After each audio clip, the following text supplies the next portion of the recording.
Hey everyone, welcome back to the channel. So I've been using the AirPods Max now for over 6 months, and in that time I've seen quite a few frequently asked questions which I'd like to address in today's video, and also give you my experience of using them over the past few months, so we can count this as a 6-month review.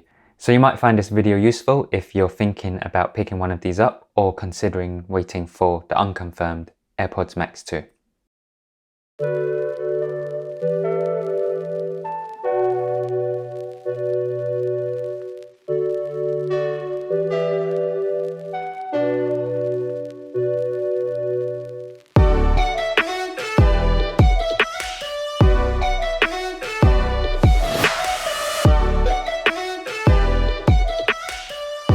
Let's start off with those frequently asked questions.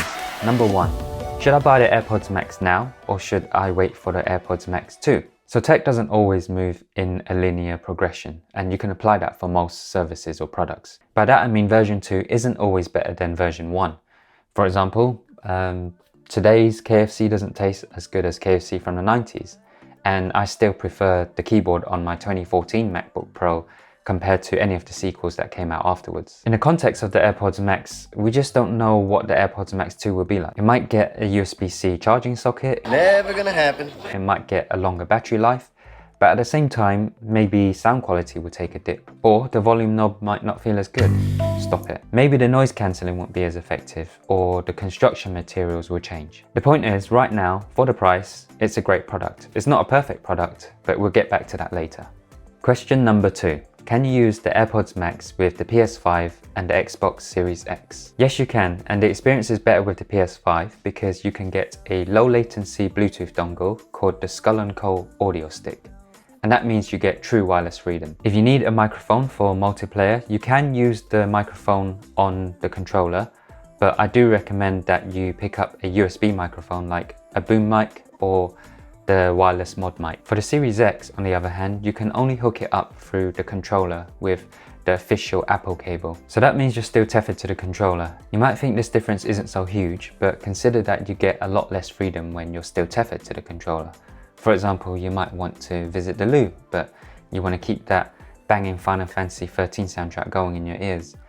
You'd either have to take the controller with you or take your headphones off and leave them on the sofa until you get back. But that is all Microsoft's fault for limiting their compatibility with peripherals. The official Apple cable does work with the PS5 as well. So if you already have the cable, I recommend trying that first. And if you like it and you want true wireless freedom, then grab the Skull & Co audio stick, because that audio dongle is even cheaper than Apple's official cable. Click this video here to see a few different methods of connecting the APMs with your PS5. Question number 3. Is it true that condensation can break the headphones? I believe this is true because I've seen enough posts on Reddit and around the internet to believe that it does happen.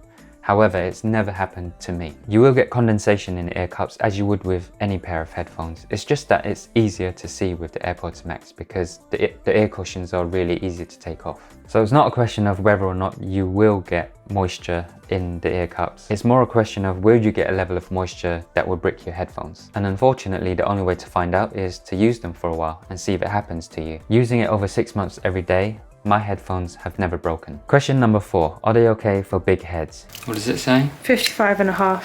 Yes, I have a massive head, and it took a while for them to break in for me, but after that they've been very comfortable. When having the noise cancellation on for 30 to 40 minutes, I do get headaches from the pressure, so I either have to turn that feature off for a while or let my ears breathe a bit. Just in case you didn't catch that, yes, they are fine for big heads, but that doesn't mean you won't experience some sort of pain whilst wearing them. The thing is, when I think back over my life, I've never owned a pair of headphones or earbuds that didn't give me some sort of discomfort over long periods of use.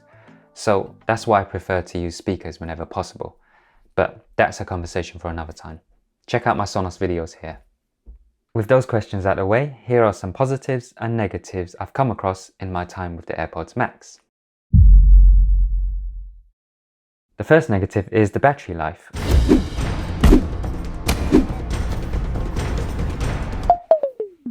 Ray, what are you doing? I was going to watch the new MKBHD. I've lost count of the times when I've put these on excited to watch something on YouTube, and the first thing I hear is the low battery chime. The most talked about design choice that contributes to this low battery issue is the always on feature. This doesn't bother me too much because I see where they were going with this design choice in terms of convenience. But my issue is more to do with the fact that it's quite finicky to get the charging process started.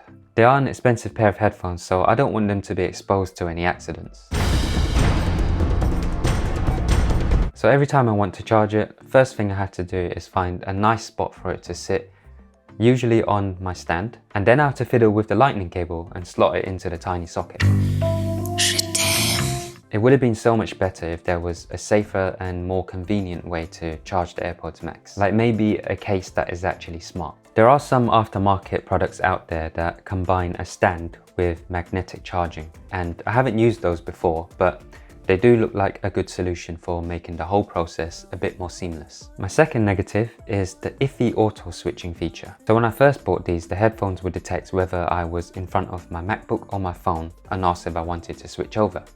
Very convenient and very clever. And now it just doesn't work anymore. I've not seen a feature since the first week, maybe a week and a half of owning the AirPods Max, and I think it bricked after the very first firmware update. And as far as I know, Apple hasn't said anything about this. The features just disappeared, which I think is a shame because it's that kind of Apple magic that makes being in the ecosystem so cool. Third negative is the condensation. I don't consider myself to be a moist person, and when reading about all the condensation issues that I mentioned earlier, I thought, that ain't going to happen to me. I don't even sweat that much. But these headphones do give me noticeably sweaty ears. I have to solve this the same way I solved the pressure headaches. I just pull the ear cups away from my head for a while and give it some time to breathe.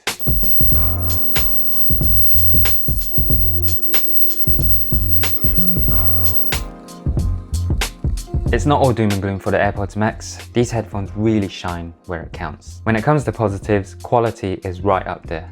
I love how this looks and feels, and that feeling hasn't gone away from me even after 6 months. Every time I pick them up, the combination of materials, the heft, and the aesthetics all come together to bring me a touch of joy when I put them on my head. And I know that sounds weird, but it makes so much difference to my enjoyment of owning these and using them. And of course, these sound amazing. I'm not an audiophile, but I do own quite a few pairs of headphones and earbuds, and these are by far the best sounding pair of headphones I've ever had. I use them for movies, music, YouTube, and even gaming, and whatever I throw at it, it sounds wonderful. Finally, the noise cancellation. It's the best I've ever experienced. I don't wear these outside the house because I live in London and I don't want to get mugged, but you'd be surprised how useful noise cancellation is even indoors. When my partner's watching TV, kettle too loud, extractor fan blaring, my dog stepped on a bee. I can use these headphones at a comfortable volume no matter what's happening in the house.